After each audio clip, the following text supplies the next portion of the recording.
persediaan ini barang jadi ini adalah barang-barang yang sudah jadi, fix semuanya, sudah komplit, hanya belum dipasarkan, tapi dia siap untuk dipasarkan gitu loh, seperti itu.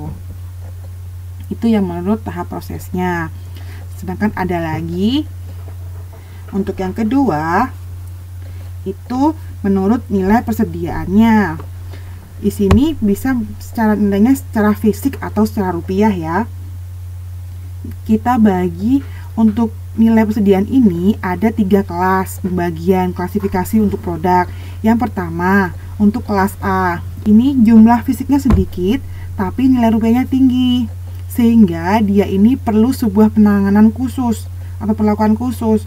Contohnya saja emas, dalam perusahaan emas ya. Jadi emas itu kan pasti punyanya kita nggak mungkin kan sampai berton-ton atau berkintal-kintal emas gitu kan, nggak mungkin seperti itu. Pasti hanya sedikit, namun nilainya sangat tinggi seperti itu. Itu untuk kelas pada barang pertama, pada kelas A. Sedangkan pada kelas B ini adalah yang jumlah fisik dan nilainya sedang-sedang saja. Nah, biasanya kita hanya perlu menggunakan model optimisasi untuk mengetahui persediaannya. Contohnya saja tadi itu sama seperti tekstil dalam perusahaan garment. Jadi dia tidak terlalu mahal, tapi dia juga tidak murah seperti itu. Itu merupakan klasifikasi barang B. Sedangkan untuk klasifikasi barang C ini adalah jumlah fisiknya banyak tapi nilainya rendah. Jadi untuk pengendalian persediaannya kita hanya menggunakan pengendalian sederhana, nggak perlu ada perlakuan khusus, nggak perlu ada yang namanya optimisasi model, hanya pengendalian sederhana saja. Contohnya saja itu pasir ya, dalam perusahaan bangunan. Jadi pasir itu kan banyak sekali ya, pasti bergunung-gunung pasir dalam perusahaan bangunan itu. Cuma dia karena barangnya murah, jadi tidak perlu yang namanya penanganan khusus di situ. Seperti itu ya, dan gambarnya sendiri bisa teman-teman lihat di sini.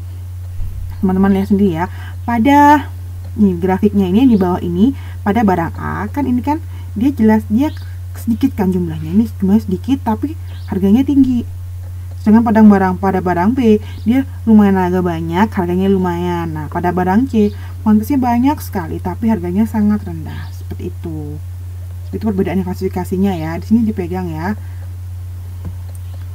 Oke, Mbak Siti Rahayu, nggak apa-apa. Selamat malam semuanya yang baru datang. Nanti akan saya absen langsung di akhir perkuliahan ya untuk yang baru datang. Kita langsung masuk dulu ke modulnya. Bisa dibuka untuk modulnya yang modul 6. Berebut lagi ya suaranya. Oke, saya jauhin dikit lagi ya, biar nggak berebut lagi. Di sini untuk yang ketiga, di sini namanya klasifikasi persediaan menurut tujuan pengadaan persediaan. Pecah-pecah ya Mbak Ari? Bentar ya, saya cari tempat yang enak dulu.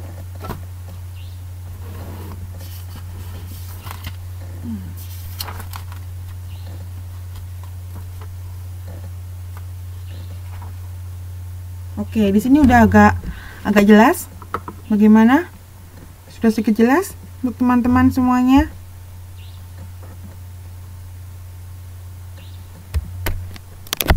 Oke, jelas ya Mbak Arya. Saya lanjutkan lagi ya. Di sini dari menurut tujuan pengadaan persediaannya sendiri terbagi menjadi 3, yaitu pada saat kondisi terdesak di mana perusahaan itu kehabisan bahan baku sehingga dia harus segera membeli bahan baku. Nah, caranya gimana dia beli? Biasanya mereka melakukan orderan khusus atau rush order. Jadi mereka itu membeli bahan baku dalam jumlah yang kecil walaupun bukan pada pemasok utama. Jadi mereka belinya biasanya kan mereka mungkin beli dalam jumlah 2 ton. Nah, tapi karena sekarang mendesak ternyata bahan bakunya kurang. Nah, mereka hanya mungkin beli sebesar 1 kintal atau 2 kintal pada pemasok yang berbeda seperti itu. Nah, pada kondisi normal ini biasanya pesanan itu dalam jumlah atau unit yang sesuai dengan schedule yang telah mereka tetapkan. Dan mereka selalu melakukan reorder atau pemesanan kembali. pada saat bahan bakunya sudah habis. Jadi sistemnya beda ya. Kalau pada kondisi terdesak mereka melakukan order khusus atau rush order, sedangkan pada kondisi normal mereka hanya melakukan pemesanan kembali atau reorder seperti itu. Nah, pada pengadaan persediaan pengamanan atau buffer stock, biasanya perusahaan kan ada kan, mereka punya batas pengamanan bahan baku. Jadi bahan baku minimal yang harus ada, mungkin perusahaan itu menetapkan 20 unit bahan bakunya yang harus ada. Jadi bahan baku itu nggak boleh nggak ada seperti itu. Jadi itu bahan baku minimal di perusahaan. Itu namanya pengadaan persediaan pengaman. Nah, ini yang digunakan sebagai cadangan bahan baku. Jadi jumlahnya nggak boleh berkurang. Nama lainnya itu iron stock, safety stock, atau persediaan penyangga. Itu nama lainnya dari persediaan pengaman. Untuk selanjutnya ada yang namanya pengendalian menurut jenis atau sifat permintaan persediaan. Di sini terbagi menjadi dua ya. Yang pertama, persediaan bebas atau independent demand. Di sini biasanya permintaan persediaan itu bersifat bebas, jadi tidak terikat pada persediaan lain. Jadi dia itu nggak saling tergantung dengan barang-barang atau persediaan yang lainnya. Nah, untuk estimasi kebutuhan bahannya, dia menggunakan penyusunan peramalan permintaan biasa. Sedangkan pada persediaan terikat atau dependent demand, di sini persediaan barang biasanya itu dia tergantung pada barang atau produk lainnya. Jadi persediaannya dia itu tergantung pada produk-produk lainnya. Nah, estimasinya itu menggunakan perhitungan bahan berbasis bahan yang mempengaruhinya atau material requirement planning. Jadi dia tergantung pada kebutuhan bahan baku produk lain, produk-produk yang mempengaruhinya, baru dia di stok seperti itu. Kalau yang pertama dia nggak tergantung, dia independen ya, tapi yang kedua dia tergantung pada barang lain. Itu bedanya.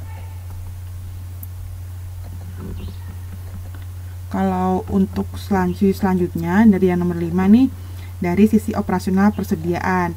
Di sini yang perlu diperhatikan adalah kualitas bahannya. Seperti apa sih bahan yang akan digunakan sebuah perusahaan, apakah kualitasnya itu tinggi, apakah kualitas itu menengah, atau kualitas itu rendah. Setelah tahu dia bahannya seperti apa, oh ternyata saya mau bahan yang tinggi, bahan yang menengah, ataupun bahan yang rendah. Selanjutnya perusahaan itu akan harus mengetahui bagaimana cara penyusunan bahan bakunya. Kenapa ini dianggap penting? Karena dalam penggudangan ya, untuk storage-nya, penggudangan itu, penyusunan itu sangat perlu diperhatikan agar barang-barang yang kita simpan, bahan baku yang disimpan itu tidak terkontaminasi oleh barang-barang lain atau misalnya zat-zat lain, zat pengganggu lain. Terus juga agar barangnya itu tidak rusak, nggak tumpang tindih. Terus mereka juga dapat mungkin sirkulasinya bagus, jadi barang-barangnya kualitasnya itu tetap bagus seperti itu ya. Sehingga diperlukan sebuah cara penyusunan bahan baku yang baik.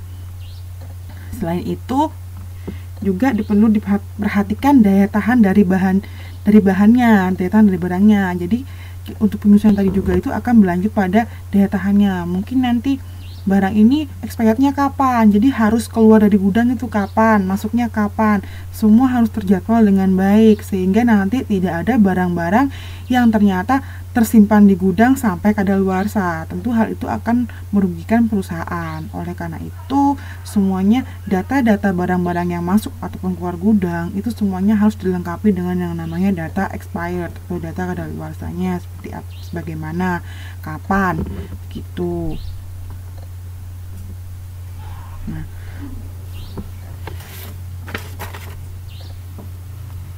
dari situ semua tadi yang 5 penjelasan itu semuanya itu ada pada modul 1. Semua saya ringkas seperti itu. Apakah teman-teman dari yang kelima penjelasan saya ada yang ingin ditanyakan? Atau saya bisa lanjut kepada teori pada KB2 mengenai teori persediaan pada hitung-hitungan?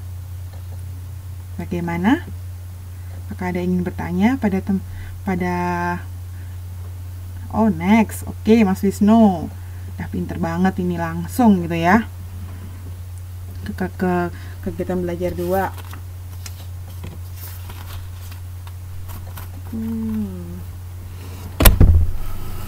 Lanjut ya Mbak Titin. Ini untuk kegiatan belajar 2, mungkin kita akan sedikit bermain dengan yang namanya angka, tapi angkanya juga nggak ribet-ribet banget, sederhana saja angkanya. Untuk kegiatan belajar 2 ini, grand teorinya adalah teori tetap, teori persediaan. Jadi bagaimana sih kita mengatur sebuah persediaan. Nah, biasanya itu kan yang namanya tujuan perusahaan itu adalah persediaan bahan bakunya tuh yang harus cukup ya. Terus persediaan bahan bakunya ini juga memakan biaya yang rendah. Jadi kan namanya persediaan itu kan pasti ada biaya. Kita sewa gudang, terus penyimpanan, terus alat-alat buat ngontrol gudang, gaji karyawan yang jaga gudang. Pasti kan itu biaya kan itu semuanya. Nah, perusahaan itu maunya bahan baku dia tuh selalu tercukupi dan biaya untuk barang-barang itu rendah seperti itu. Sehingga perlu yang namanya persediaan optimal.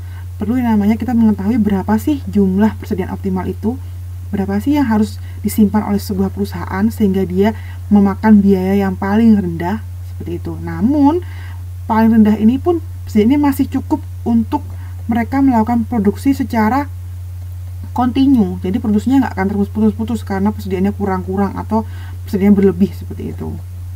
Jadi dua faktor ini yang paling diingat oleh perusahaan. Nah, caranya bagaimana? Kita bisa menggunakan yang namanya model pembelian dan EOQ atau Economic Order Quantity. Namun di sini perlu ditekankan ya, biasanya ini EOQ ini kita hanya gunakan untuk barang kelas jenis B. Kenapa hanya kelas jenis B? Karena untuk barang kelas jenis A itu penanganannya sangat khusus, itu tidak bisa menggunakan ini. Seperti itu. Karena dia adalah barang-barang mahal dan jumlahnya pun hanya sedikit. Nah, untuk barang-barang jenis B itu hanya menggunakan perhitungan sederhana atau mungkin hanya intuisi berbisnis saja, karena memang barang jenis B ini barang-barangnya hanya untuk barang-barang yang murah seperti itu. Nah, untuk yang jenis ini baru barang yang jenis tadi masuk adalah barang jenis C dengan klasifikasi yang barang-barang murah ya, seperti pasir kayak gitu. Jadi nggak perlu dilakukan EOQ ini, tapi EOQ ini biasanya perhitungan untuk barang-barang jenis B di mana dia sifatnya sedang-sedang saja, seperti yang tadi bilang. Dia juga nggak mahal, nggak murah, nggak banyak, dan juga nggak sedikit. Jadi barang-barang ini yang paling banyak di pasaran ya, adalah barang-barang jenis kelas B. Nah, untuk syarat-syarat lainnya teman-teman bisa lihat di halaman 6.19 ya, ada syarat-syarat dari EOQ itu dari nomor 1 sampai nomor 8. Di sini tidak saya cantumkan di slide karena itu hanya teori aja.